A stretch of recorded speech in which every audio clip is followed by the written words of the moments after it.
Welcome back to English Cat. I'm Sarah. And I'm Tom. We are back with part 2 of our deep dive into life in America. In part one, we talked about jobs, money, and schools. But life is not just about working and paying bills, right? Exactly. Today, we are going to talk about the fun stuff and the confusing stuff. We are talking about friendship, social rules, finding a house, and American holidays. These are the things that really confuse visitors. For example, why are Americans so friendly but hard to become close friends with? That is a great mystery. Let's solve it today. Listen carefully, relax, and let's improve your English. Sarah, let's start with friendship. In the last episode, you said Americans love small talk. They smile at strangers. Yes, we are generally very open, but there is a concept that English learners should know. It is called the peach versus coconut theory. Peach and coconut? Are we talking about fruit? Laughs. It is a metaphor. Some cultures are like coconuts, hard on the outside, but soft on the inside. It takes a long time to break the shell, but once you're inside, you are a friend for life. I see. Like people in Russia or Germany, perhaps?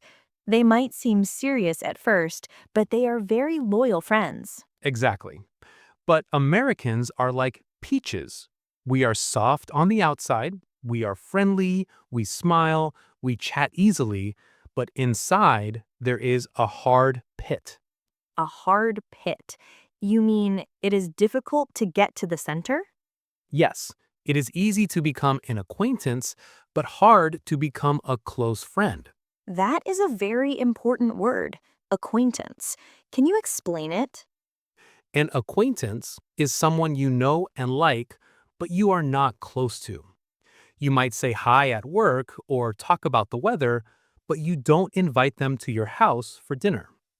Americans have many acquaintances, but only a few close friends. So if an American says, we should hang out sometime, do they mean it?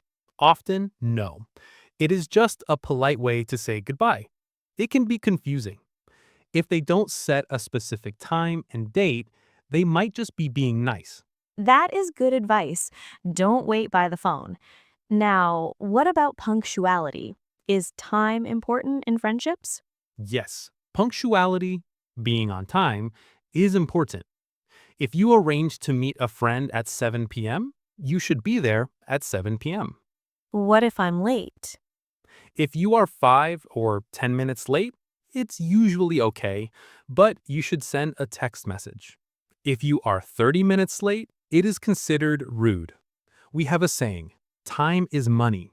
We hate wasting time. Let's move to a practical topic. Everyone needs a place to sleep. How does housing work in the US? Unless you are buying a house, you'll probably rent an apartment. This involves a legal document called a lease. A lease. Lease. What is that? A lease is a contract between you, the tenant, and the owner of the house, the landlord. It usually lasts for 12 months. And you have to pay every month? Yes, usually on the first day of the month. But before you move in, you have to pay a security deposit. That sounds expensive. What is a security deposit? It is extra money you give the landlord, usually equal to 1 month of rent. They keep this money to protect the apartment. If you break a window or damage the carpet, they use that money to fix it. And if I am a good tenant and don't break anything? Then you get the money back when you move out. Okay, now when I rent an apartment, does it come with furniture? This is a big surprise for many people. Usually, no. Most apartments in the US are unfurnished. Completely empty? Completely. No bed, no sofa, no table. However, they almost always have a kitchen with a fridge and a stove. But you have to buy your own furniture. Wow, so moving is a lot of work. What about electricity and water? We call those utilities. Sometimes they are included in the rent, but usually the tenant must pay for them separately. You have to call the electric company and set up an account in your name. It sounds like a lot of paperwork. It is. Being an adult in America involves a lot of paperwork. Let's talk about something more fun. Holidays. America has some unique celebrations. We do. We have three holidays that are culturally very important: July 4th, Halloween, and Thanksgiving. Let's start with summer. July 4th. This is our Independence Day. It celebrates the birth of the country. It is a summer holiday, so people spend it outside. What do people usually do? The classic tradition is a barbecue, or BBQ. Families and friends gather in the backyard. They grill hamburgers and hot dogs. They drink cold drinks. And at night, fireworks. It sounds loud and happy. It is. It is very patriotic. You will see American flags everywhere. Then comes autumn. My favorite. Halloween. Halloween is on October 31st. It is not an official government holiday. People still go to work, but it is huge culturally. It's about scary things, right? Ghosts and monsters. Yes, but in a fun way. Children wear costumes. They dress up as superheroes, princesses, or ghosts. Then they go trick or treating. Trick or treating. Explain that phrase for our listeners. Kids walk from house to house in their neighborhood. They knock on the door and say, "Trick or treat." The neighbors open the door and give them candy. Free candy? That sounds like a child's dream. It is. Adults celebrate too, usually by going to costume parties. And finally, the big one. Thanksgiving.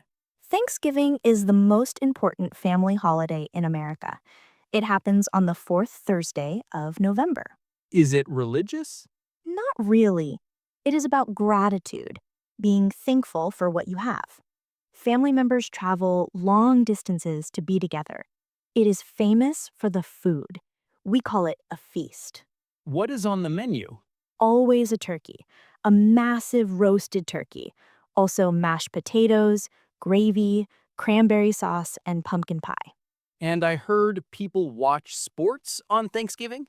Yes, American football. After eating a huge meal, everyone sits on the couch, feels sleepy, and watches football. It is a very cozy, lazy day. It sounds lovely. But what about Christmas? Christmas is huge too, of course. But Christmas is more religious for some and commercial for others. Thanksgiving is special because it is purely about food and family. Sarah, we have a little time left. I want to ask about travel. The USA is big. How do people get around? It is massive. To go from New York on the East Coast to Los Angeles on the West Coast takes about 6 hours by plane. So domestic flights are common. Very common. But there is a special American tradition called the road trip. A road trip. Does that mean driving for a vacation? Yes, because gasoline is relatively cheap compared to Europe, and we have a massive interstate highway system. Americans love to drive. Where do they go? They often visit national parks.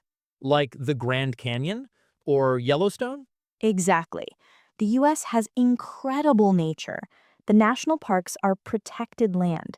You can go camping, hiking, and see wild animals like bears and bison. Sleeping in a tent in the forest? That is very adventurous.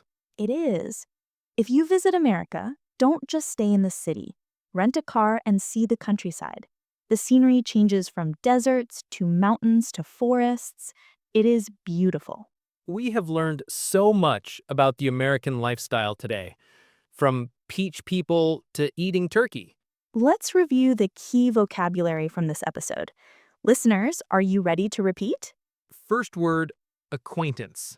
A person you know slightly, but who is not a close friend. He is not my best friend. just an acquaintance from work. Next, lease. A legal contract for renting a house or apartment. I signed a 1-year lease for my new apartment. Next, landlord. The person who owns the house you rent.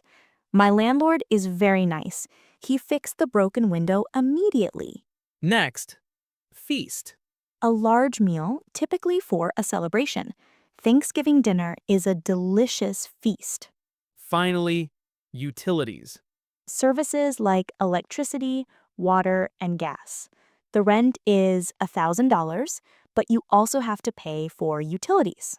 Sarah, I feel like I understand American life much better now. It's complex, but interesting. It really is. Every country has its own rules and traditions. The best way to learn is to ask questions and keep an open mind. And keep listening to podcasts like this one. Exactly. Listeners, if you want to practice your speaking, try this. Write a comment below telling us about a holiday in your country. Is it similar to Thanksgiving? Do you have fireworks like on July 4th? We love reading your stories.